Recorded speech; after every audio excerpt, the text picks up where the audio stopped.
This channel does not promote any violent, harmful, or illegal activities. All content provided by this channel is meant for an educational purpose only.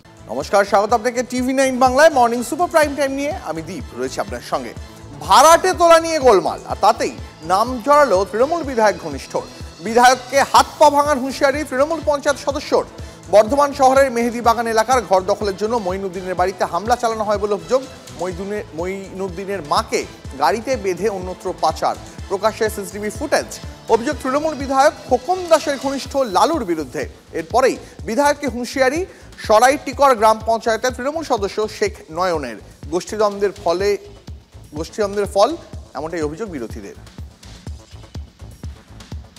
আমার ছেলেদের কোথায় আছে আমি খোঁজ পাচ্ছি। আমার ছেলে মঈনুদ্দিনের সঙ্গে আর লালুর সঙ্গে 15 লক্ষ টাকা সব আছে।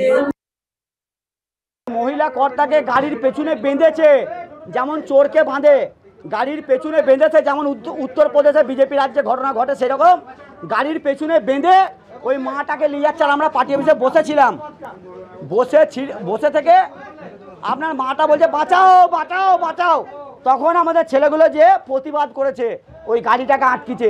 এই হচ্ছে ঘটনা।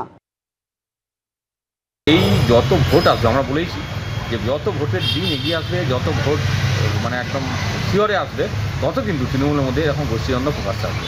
এবং এই গোষ্ঠীদ্বন্দ্বের মূল কারণ হচ্ছে বকরা। ওনারা যখন অন্যের দলের ব্যাপার নিয়ে কথা বলতে আসেন, তখন এই ব্যাপারগুলো মাথায় রাখা উচিত। কাকে বাধা দেবেন? সব তৃণমূল হয়ে গেছে। তাহলে যদি কোথাও পাড়ার বিবাদ হয় সেটাও তৃণমূল বলে চালিয়ে দিচ্ছেন, যদি কোথাও পারিবারিক বিবাদ হয় সেটাও তৃণমূল বলে চালিয়ে দিচ্ছেন। নেতৃত্বের অসম্মান অবমান যারা করার চেষ্টা করছে, আপনাদের মধ্যে শুনলাম ব্যবস্থা হবে। এখানে তৃণমূলে কেউ ছাড় পাবে না, যত বড়ই নেতা হোক।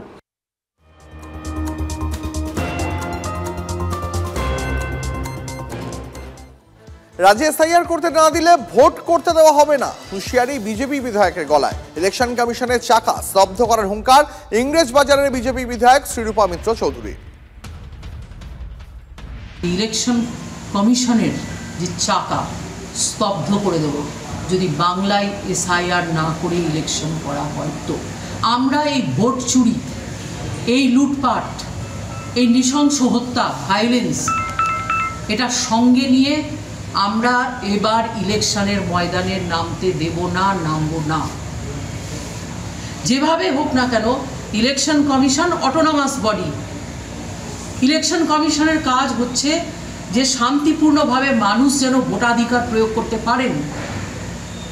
আজকে যদি এখানে এসআইআর না হয়, তাহলে বুথে বুথে যত মৃত ভোটার আছে, যত যারা অনুপ্রবেশকারী আছেন, তাদের নাম থেকেই যাবে এবং তারা যেভাবে আগে ভোট দিয়ে এসেছেন সেভাবে ভোট দিয়ে তারা জেতার ক্ষমতা অধিকৃত করার চেষ্টা করবেন। যদি ব্যবস্থা না নিয়ে, এসআইআর না করে ইলেকশন কমিশন যদি মনে করে যে বাংলা ইলেকশন করবেন, আমি কিন্তু বলতে পারি যে I will be the first person to go and stop them to do that.